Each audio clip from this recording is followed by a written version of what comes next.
Okay, hello everyone. So I'm posting this video a couple weeks before the election. It's October 12th, 2021. So you should be seeing this video on Tuesday. It's going to be on planned upload. But we're going to talk about a very important city council race in the 19th district. This is a district that I care about a lot because I work in the district. So the area around Northern and Francis Lewis Boulevard, that's considered the 19th district. Once you go, I think, past Rocky Hill Road, 47th Avenue, that's mostly the district where it represents Flushing, which, the way they draw up these districts, it's just not really accurate representation, but for whatever reason, Osnum Hall gets this district. I don't know how, I don't know why, but that's the way things have ended up. So, this is a very important seat right here in Northeast Queens.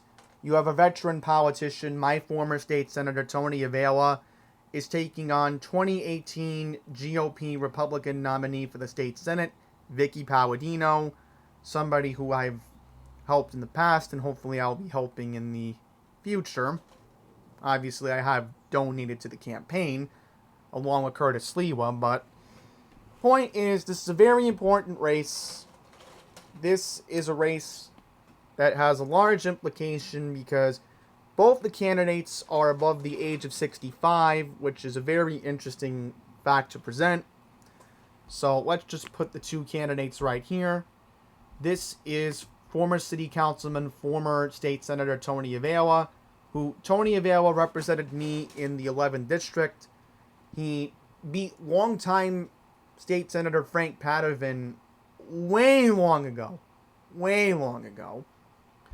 And then you have Vicky Palladino, who this isn't her first rodeo.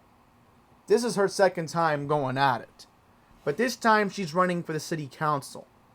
And this is a seat that is well up in the air right now. We don't know who is going to honestly win the seat. It could go either way. It could come down, honestly, to a lot of undecided voters. And I'm just mentioning, I'm taping this video on Columbus Day, and Channel 7 is showing Curtis Lewa right now marching in the Columbus Day parade. So I'm just going to randomly bring that up. That's why I was waiting in the Columbus Day parade. He is coming down right now. Well, let's just stick to the topic at hand. In fact, Vicky's Italian, so... And so is Tony. In fact, both the candidates are Italian. I should also bring that up for a fact there. So, to give you an idea, this is a very interesting district because traditionally that part of Northeast Queens has had a lot of Irish and Italians over the years, but there has been a demographic shift where a lot more Asians have been moving in. So that's according to the 2020 census. So let's get into the article here. So both of the candidates are from Whitestone. But I will mention that this district does serve Auburndale north of Northern Boulevard. It does serve the downtown Bayside area around Bell Boulevard, and it does serve Bay Terrace. Also serves parts of Douglaston and Little Neck. So this is why this is a very important district. So, longtime Democrat Tony Avila calls himself a moderate common sense candidate, while Republican nominee Vicky Palladino identifies as a conservative but populist on certain issues. Tony Avila won his primary back on June 22nd after receiving a 37% share of the vote, beating out 5 other candidates. His approach to politics is focusing on local issues and ensuring that every constituent's concerns are addressed. Casting a vote for Avila would mean returning common sense to city government, he told the Queens Chronicle. Avila said, "It means having a council member who pays attention to local issues, who is on a first-name basis with constituents. It's having a council member who will come to your house if you have a problem." Well, I will mention that Avila was vocal as my state senator when he was serving me here in District 11. So I will bring that factor into it. And one of his last issues before he lost his state Senate re-election bid in 2018 was reinstating a couple of the traffic lights cameras. So he was vocal about that. So Tony was very quiet for a couple of years.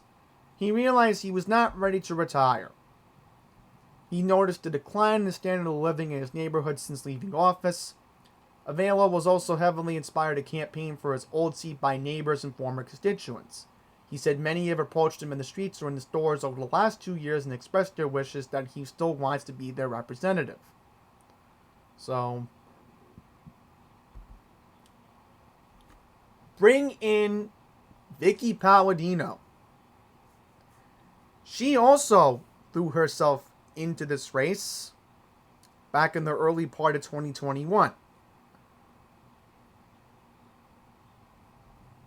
So, to bring up her Republican challenger, John Alexander Salakos, it was a very competitive Republican primary back in June. And obviously, the Republicans who were registered in that district said, we don't want a young, unexperienced guy. Palladino was our state Senate candidate 4 years ago. So that was obviously what they chose, which made sense. Palladino says in a statement, our neighborhood simply will not survive more of the same, and my opponent quite literally represents more of the same. It's time for a new kind of leader, and it's time for the people in the district to finally have a representative who understands what it's like to be a taxpayer, homeowner, business owner, and mother, which I know the Palladinos a little bit personally. She has a big family. I did work with her son on her state Senate campaign, so I'm familiar with the Palladinos. And there are family members who are Jewish in her family. So that's another important factor, is that can contribute to the small Jewish vote in that area. So they did bring up JAS, as we're going to call him. However, he is on the ballot as the Conservative Party nominee. I will also mention the Conservative Party does have Bill Pepitone, former NYPD officer, on the ballot. So Vicky also says, first and foremost, a vote for her is a vote for the change in our district desperately needs. We can all see our communities in decline everywhere we look. And the fact that the dysfunction we face today is a direct result of years of incompetent representation by career politicians who simply do not care. Whether it's skyrocketing crime, homeless shelters in our neighborhoods, or rampant overdevelopment, the reality is our community has been poorly served by its representatives for a very long time. So, here's what the visions they have. Palladino said she will prioritize the safety of the district first and foremost and let the NYPD know she is on their side. She also supports reversing bail reform as well as restoring the plainclothes anti-crime unit, especially within the subway system. Palladino would also work to refund the NYPD's $1 billion that was chopped off from last year's budget by Mayor Bill de Blasio. And after that, she also claims that she will put the political establishment on notice that their radical plans to transform the district is over. So she's going to basically turn down Section 8 housing, more homeless shelters, or abolishing single-family zoning. Okay, so let's see what Avila is proposing. Avila does also support the NYPD. He's been a strong advocate for subdividing the 109 precinct, which is the highest population density of any precinct throughout the 5 boroughs. So, let's see. There was one bill he introduced as a city councilman which would reform the co-op and condo tax code, so property tax caps for Class 1 properties could be appealed. The bill passed the Senate, but not the state assembly. So this was an idea that he actually introduced when he was representing me in State Senate District 11. Interesting. Another quality of life issue Avila hopes to tackle is giving homeowners the ability to refuse a city tree planting in front of their homes, and to allow homeowners the right to prune their own trees. So, I'm going to say this right now. It sounds like Avila is more of a James Gennaro Democrat. I don't know what it is. It's like Avila seems to me more of an old school Democrat like James Gennaro, who doesn't believe in the radical socialist movement. But yet you have Vicky Palladino, who is a Trumper, where she has admitted that. Let's be fair here. So, it's a very complicated divide in this district where it's going to really come down to, again, the undecided voters. I mean, who are they going to want? Are they going to want a familiar face? Which, again, look what happened earlier this year in my city council district here in 24th District. James Gennaro wanted to go back. He is back. And I will mention, I'm very ashamed of Tim Rosen.